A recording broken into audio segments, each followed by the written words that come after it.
Cari bambini, oggi vi racconto il cartone Disney di Pinocchio. Mettetevi comodi nei vostri lettini e partiamo all'avventura.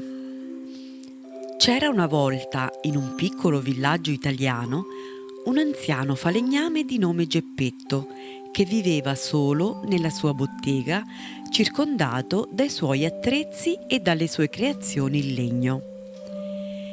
Il suo cuore, sebbene fosse grande e pieno di amore, si sentiva vuoto senza una famiglia. Il suo unico compagno era il gatto Figaro, un po' svogliato ma affettuoso, e la pesciolina Cleo, che nuotava felice nell'acquario.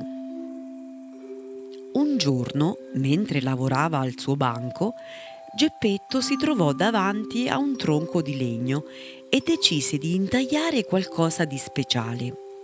Ecco, farò un burattino, pensò, e con le sue mani esperte modellò il legno, creando un piccolo burattino con una testa, mani e piedi ben definiti. Quando lo guardò, un sorriso triste apparve sul suo volto. Chissà come sarebbe bello se fosse un bambino vero, sospirò, mentre guardava il burattino con un pizzico di speranza. Quella notte, mentre le stelle brillavano nel cielo limpido, qualcosa di straordinario accadde. Una luce azzurra e scintillante entrò nella bottega di Geppetto. Era la fata turchina che con un gesto della sua bacchetta magica toccò il burattino di legno. Pinocchio, il burattino, aprì gli occhi e mosse lentamente le mani come se stesse prendendo vita. La tua bontà e il desiderio di diventare un vero bambino, Geppetto, sono stati esauditi, disse la fata turchina con un sorriso.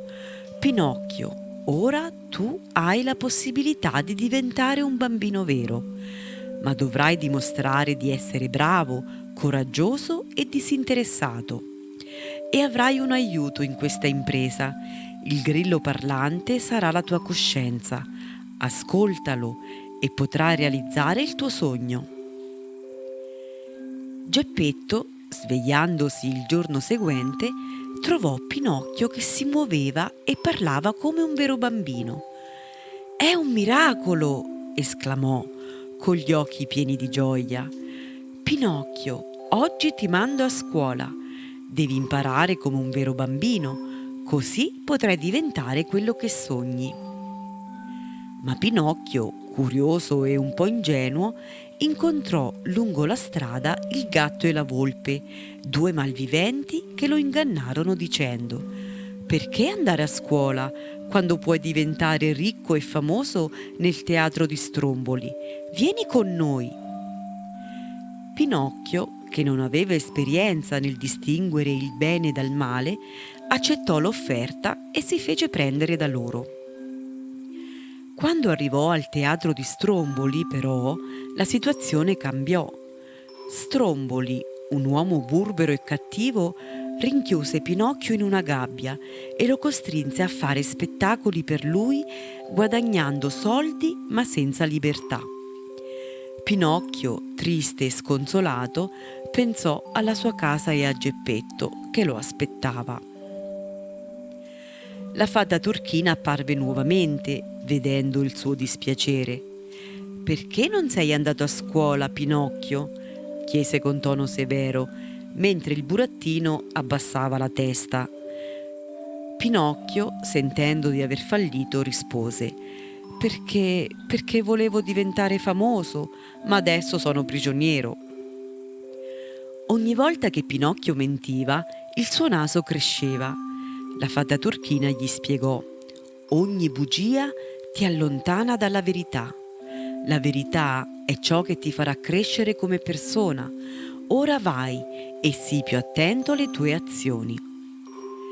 Liberato dalla fata, Pinocchio continuò il suo cammino, ma presto incontrò Lucignolo, un ragazzo che lo invitò a entrare nel paese dei balocchi, un luogo dove i bambini potevano divertirsi senza fine. Non ci sono regole, solo gioco e risate, disse Lucignolo con entusiasmo. Pinocchio, senza pensarci troppo, accettò. Ma il paese dei balocchi nascondeva un terribile segreto. I bambini che vi entravano si trasformavano lentamente in asini. Quando Pinocchio iniziò a trasformarsi, si spaventò. «No, non voglio diventare un asino!» gridò e con grande coraggio fuggì dal paese dei balocchi prima che la trasformazione fosse completa.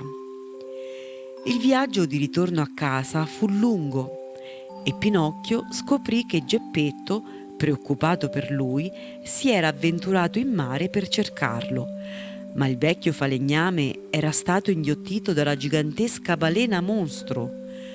Pinocchio, senza esitazione, si tuffò nelle acque tempestose e trovò suo padre dentro la balena. Insieme, con astuzia e coraggio, riuscirono a fuggire, facendo starnutire il mostro e fuggendo verso la libertà. Quando Pinocchio e Geppetto tornarono finalmente a casa, sani e salvi, la fata turchina apparve di nuovo, questa volta sorridendo. «Pinocchio, hai dimostrato di essere coraggioso, disinteressato e capace di amare sinceramente. Ora sei pronto per diventare un bambino vero». E così fu. Pinocchio si trasformò in un bambino umano e insieme a Geppetto vissero felici e contenti, imparando che la sincerità, il coraggio e l'amore sono le qualità che rendono davvero una persona speciale. Cari bambini, qual è la morale della favola? Essere sinceri, coraggiosi e altruisti ci guida sulla strada giusta e ci rende persone migliori.